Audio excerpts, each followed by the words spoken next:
бирден алып бер. Дубайдагы ATM 2023 көргөзмөсүндө Кыргыз Республикасынын туристтик потенциалын көрсөткөн таанытым уюштурулуп, ага 110дон ашуун мейман катышты.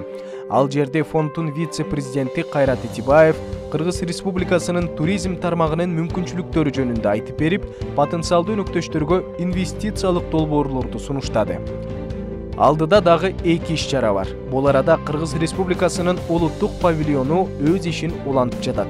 Көргөзмөгө дүйнөнүн ар тарабынан келген коноктор биздин өлкөгө болгон терең кызыгуусун билдирип жатышты. Жана ошондой эле бул жерде көргөзмөгө катышып жаткан атамекендик туроператорлорго жаңы кардарларды жана өнөктөштөрдү табууга, Кыргыз Республикасына келе турган туристтердин агымын көбөйтүүгө мүмкүнчүлүктөр түзүлдү.